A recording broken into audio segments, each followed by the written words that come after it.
Yeah. Yes, indeed, we back with another episode of Chill Will Talks. I'm your host, Chill Will 174, Boogie Down Bronx, East Coast, East Side, Worldwide. New York City, you know how we do. One thing you gotta remember, underwater the fish don't stink. Anyway, I did the GOAT conversation last week. You know what I'm saying? I read all the comments. You know what I'm saying? So I'm here to address a couple. So we gonna get into it. LeBron James, Michael Jordan. Let me address a couple. First of all, let me say, this is not hate against LeBron. There's no knock against LeBron. I'm just talking about the GOAT conversation. Yes, LeBron is the greatest player of this era. And if that's your guy, roll with your guy. Understand it. Let me say something number two. I'm not a Jordan fan or a Bulls fan. I'm a Knicks fan.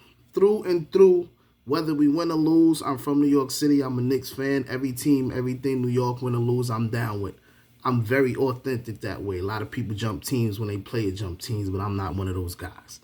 So just to say that, with that being said, now let me get to a couple of things that people said.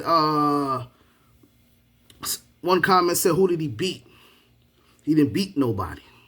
Let's run down the list. To get to the finals, he had to beat Isaiah Thomas and the Detroit Pistons, the bad boys of the NBA. The toughest team to beat. Look it up. Its history is there. Now let's run down the teams that he had to, the other teams he had to beat. Magic Johnson's Lakers. Magic Johnson was on that team. Hall of Famer. Who did he beat? Magic Johnson. Portland Trailblazers. Clyde Drexler. Another Hall of Famer. Who did he beat? Right? That's what they say, right? The Phoenix Suns. Charles Barkley and the crew. Another Hall of Famer. Who did he beat? That's what they say. And all these guys I mentioned was not no slouches. These were real NBA players. He beat the Utah Jazz twice with two Hall of Famers on the team, Karl Malone, John Stockton. Who did he beat, they say?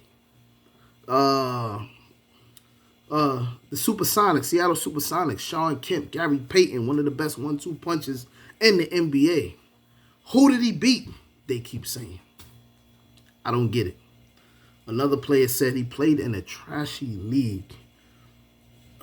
The man played in the 90s, averaging about 30-something points a game in the 90s. He played in a trashy league, but he played in a league that you had to earn your points. There was no traveling step-back three-pointers. Okay? There was no tic-tac fouls. There was no bullshit flagrant fouls that they call today. Everything's a flagrant. A tap foul, you tap somebody in the three-point line, all this. There was none of that back then. So trashy league, what trash? When you had to earn it. You couldn't just go to the hole, you had to earn it. So if you could still get beat up, punched in the face, elbowed, and still make a layup, you had to earn your points. It wasn't given to you. It wasn't handed to you. Okay? Let's get this clear. One, LeBron went to Miami to learn how to win championships. D-Wade ain't need him. He needed them. Went to different teams. Won different championships. You know how that shit go. It was no trashy league. There was no put together teams back then. These teams had to build and develop. There was no put together teams. Cats ain't get together to play with each other. You might have got traded to that team, but you didn't get put together. Y'all didn't get together and form a team, super teams as they call it today. So let's kill that trashy league talk. We talking facts and not stats. You underdig? Let's get into it, man. Michael Jordan never played in the in-season tournament before. I said the other tournament. I forgot what the name it was, but it meant to say in-season tournament. You know, I'm playing. I said he never played in the playing tournament, but it was really the in-season tournament I was trying to say. Never played in that, never had to. You know what I mean? And most of the guys that talk about LeBron, most of them are younger guys. I'm an OG. I know basketball inside and out. 70s, 80s, 90s, 2000s, whatever. You know what I mean? I'm not a dude that go for the highlights, which a lot of cats go for. Oh, they go for the highlights.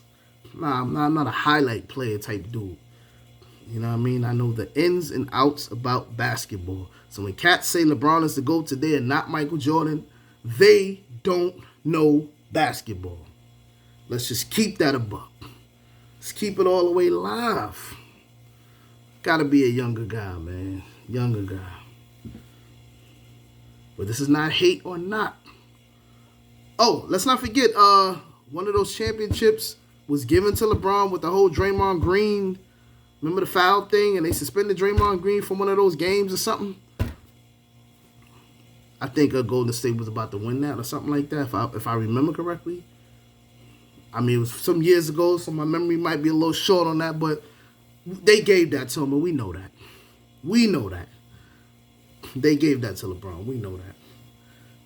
And they played, Golden State, 4 times, I believe. They won once. And they almost lost the first one. If it wasn't for Kyrie hitting that three-pointer, they was about to lose that one. Or they did lose that year, didn't they? They won the next year, right? Something like that. But, yeah. But they might have lost all 4. But, come on, man. Let's cut it out with this GOAT conversation. And I'm going to say something to all you, the Kobe people. Kobe Bryant, rest in peace, Kobe Bryant. But it's funny how when he was living, people wasn't screaming Kobe Bryant's name that much. But now that he has passed on and his daughter has passed on, now everybody wants to scream Kobe Bryant's name and he was the greatest and this and that. And I don't doubt he was the greatest. I'm just saying. I think a lot of cats is phony screaming Kobe's name now versus when he was alive. Cats wasn't screaming his name when he was alive. He wasn't getting all his flowers then. Now that he's passed on, everybody wants to say he's the greatest and they want to give him a statue with this, that. Like, I just think it's bullshit, man. Anyway, I said what I had to say on that GOAT conversation. Please leave it in the comments if you don't believe or you want to rebuttal. You know it is what it is. 1.